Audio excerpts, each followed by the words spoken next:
नमस्कार मंडळी, श्री स्वामी समर्थ. सध्या 2025 वर्षातील शेवटचा महिना डिसेंबर महिना सुरू आहे आणि 2026 हे वर्षही लवकरच सुरू होणार आहे.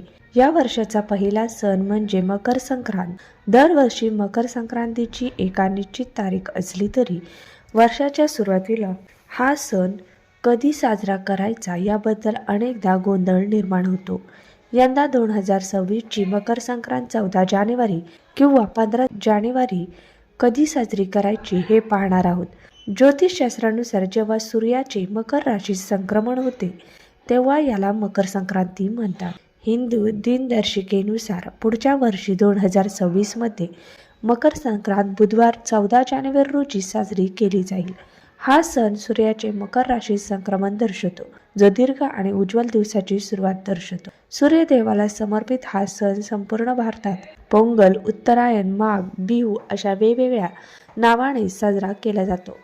धार्मिक मान्यतेनुसार मकर संक्रांतीला सूर्याचा मकर राशीत प्रवेश होते, ज्यामुळे उत्तरायणाची सुरुवात होते. सूर्याचा पवित्र उत्तरायण प्रवास हिंदू धर्म श्रद्धेनुसार उत्तरायण हा अतिशय शुभ मानला जातो, जो आध्यात्मिक प्रकाश, सकारात्मकतेने अंधार व प्रकाशाचा विजय दर्शवतो. हा सण सूर्यदेवाशी संबंधित आहे आणि भक्त कृतज्ञ व्यक्त करण्यासाठी प्रार्थना, पाणी आणि तिळाचे लाडू आणि मिठाई अर्पण करतात.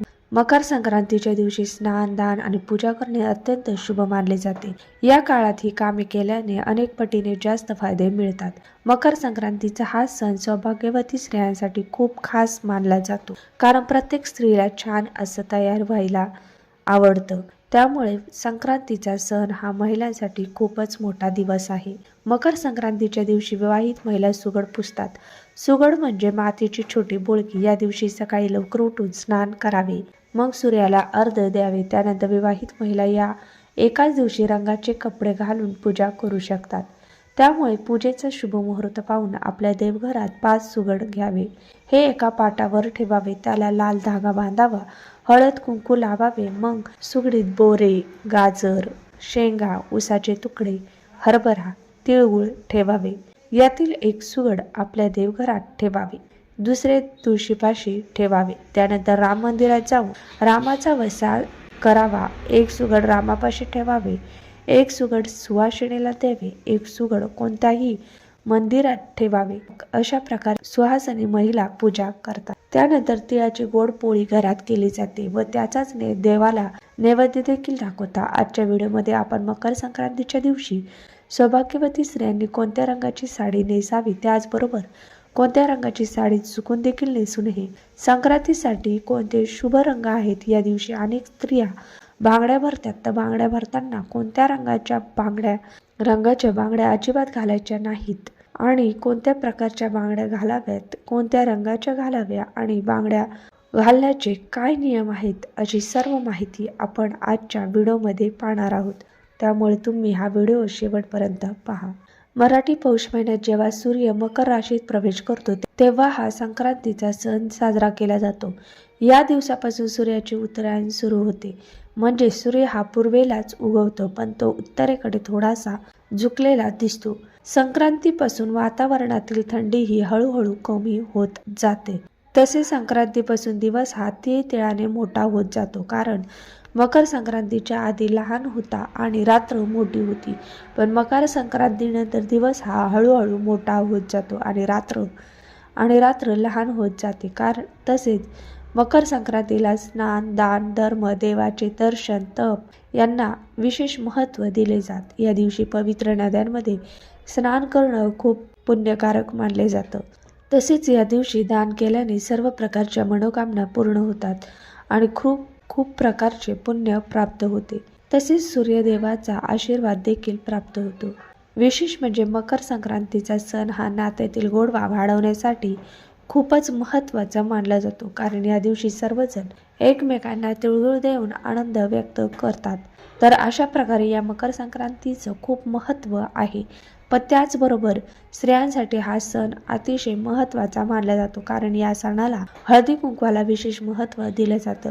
त्यामुळे एक सौभाग्यकारक सण म्हटला तरी सुद्धा चालेल. संक्रांतीनिमित्त महिला संक्रांतीपासून ते रथसप्तमीपर्यंत कधीही हळदी कुंकवाचा कार्यक्रम करत असतात. त्यामुळे संक्रांतीचा सण हा महिलांसाठी खूपच महत्त्वाचा मानला जातो. त्यामध्ये स्त्रियांना प्रश्न पडलेला असतो की या दिवशी कोणत्या रंगाची साडी नेसावी किंवा कोणत्या रंगाची साडी नेसू नये. संक्रांतीसाठी कोणते शुभ रंग आहेत? तर आपल्या हिंदू धर्मात प्रत्येक रंगाचं वेगळं आणि अनन्यसाधारण असं महत्त्व आहे. कारण प्रत्येक रंग आपापल्या परीने एक वेगळी ऊर्जा प्रदान करत असतो.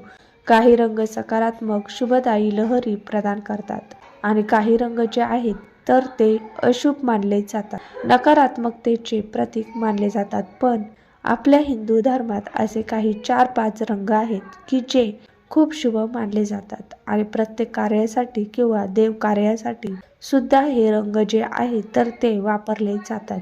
त्यामध्ये पहिला रंग आहे तर तो म्हणजे हिरवा रंग. हिरवा रंग हे सौभाग्याचे प्रतीक मानला जातो, कारण की नवरी सुद्धा लग्नामध्ये हिरव्या रंगाचा चुडा भरत असते. नवरी सुद्धा लग्नामध्ये हिरव्या रंगाच्या बांगड्या भरत असते. महिला लग्न झाल्यानंतर सुद्धा हिरव्या रंगाच्या बांगड्या हातामध्ये घालत असतात, कारण त्यामुळे पतीचं आयुष्य वाढतं असं हिंदू धर्मशास्त्रामध्ये सांगतं. त्याचबरोबर हिरवा रंग हा निसर्गाशी संबंधित असल्यामुळे एक प्रकारची वेगळीच ऊर्जा तुम्हाला मिळते. शास्त्रातही हिरव्या रंगाला खूप महत्त्व दिलं जातं.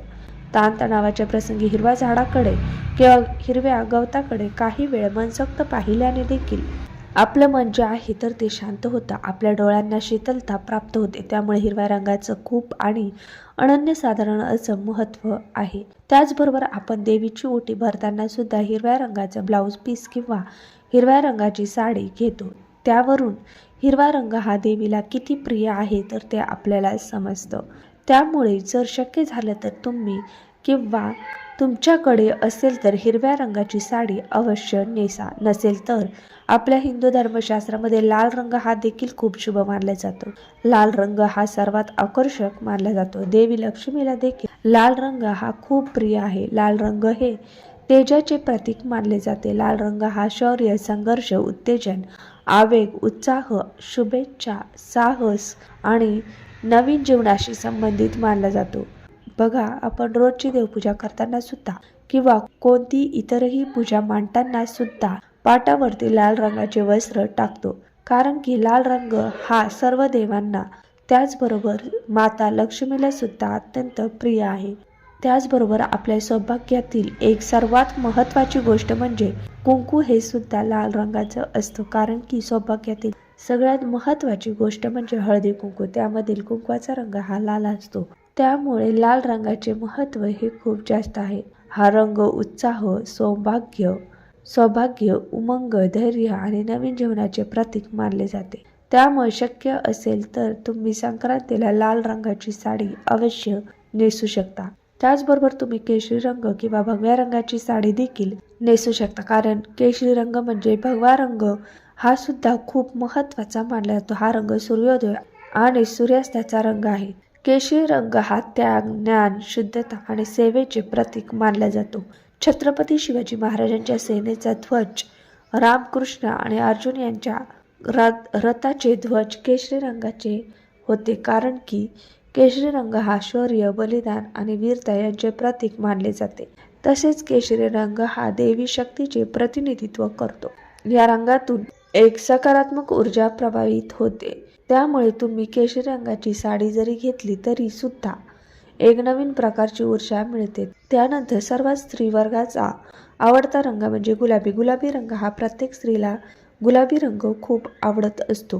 गुलाबी रंग हा प्रेमाचा रंग मानला जातो. तसेच हा रंग आनंदाचा प्रतीक सुद्धा मानलं जातं. गुलाबी रंग स्त्रियांना नेहमीच आकर्षित करत असतो. स्त्रीचं वय काही असो तरी देखील त्यांना गुलाबी रंग हा आवडतोच. गुलाबी रंगाचे कपडे परिधान केल्यामुळे आपलं मन देखील खूप प्रसन्न असतं. एक वेगळीच एनर्जी आपल्याला मिळत असते. गुलाबी रंगामुळे सुख, समाधान येत असतं. मन सुद्धा शांत राहतं. त्यामुळे गुलाबी रंगाचं वेगळंच असं काही महत्त्व आहे. त्यामुळे तुम्हाला संक्रांतीला गुलाबी रंगाची साडी तुम्ही अवश्य नेसू शकता. आता आपण जे काही तुम्हाला रंग पाहिले ते शुभ रंग आहेत आणि संक्रांतीच्या दिवशी आपण अशा रंगाचे कपडे परिधान केल्याने असे रंग बाहेरची उष्णता शोषून घेतात, आपले शरीर उबदार ठेवतात. त्यामुळे शक्यतो तुम्ही या रंगाचे कपडे परिधान. थंडीपासून आपलं संरक्षण व्हावं म्हणून गडद रंगाचे कपडे या दिवशी घातले जातात. पण त्याचबरोबर तुम्ही चिंतामणी कलर, पोपटी कलर, राणी कलर, क्रीम कलर या रंगाचे कपडे देखील घालू शकता. अशा साड्या देखील तुम्ही या दिवशी नेसू शकता. परंतु सगळ्यात महत्त्वाची गोष्ट म्हणजे मकर संक्रांत हा असा एकमेव सण आहे की या दिवशी या रंगाचे कपडे आवर्जून घातले जातात किंवा रंगाची साडी आवर्जून नेसली जाते. मकर संक्रांतीच्या दिवशी काळे वस्त्र परिधान करण्याची प्रथा आहे. मकर संक्रांतीच्या दिवशी रात्र मोठी असते.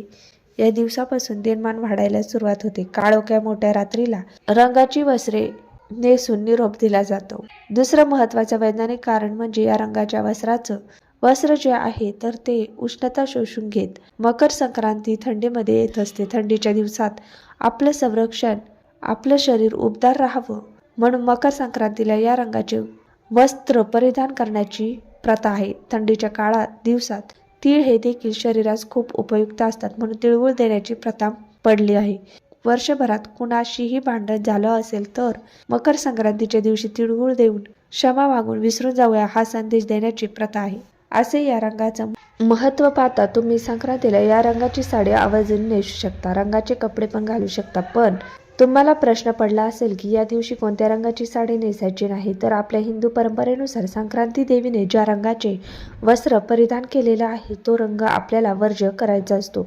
दरवर्षी संक्रांती देवी ही वेगवेगळ्या रंगाचे वस्त्र परिधान करत असते आणि ही पद्धत अगदी पूर्वीपासून चालत आलेली आहे. संक्रांती जवळ आली की सर्व महिलांची चर्चा असते यावर्षी संक्रांत कोणत्या रंगावरती आलेली आहे आणि किंवा मकर संक्रांत कशावरती आलेली आहे. यावर्षी म्हणजे 2026ला मकर संक्रांती पिवळ्या रंगावर आलेली आहे. त्यामुळे यावर्षी संक्रांतीला आपल्याला पिवळ्या रंगाची साडी चुकून देखील नेसायची नाही. पिवळा रंग हा अशुभ आहे असं मी अजिबात म्हणणार नाही. फक्त या संक्रांतीच्या सणापुरता आपल्याला संक्रांती देवीने ज्या रंगाचं वस्त्र प्रदान केलेलं आहे त्या रंगाचे कपडे किंवा त्या रंगाची साडी आपल्याला घालायची नसते. त्यामुळे फक्त पिवळे वस्त्र सांगितलेले आहे. त्यामुळे तुम्ही पिवळे वस्त्र वर्ज्य करायचे आहेत.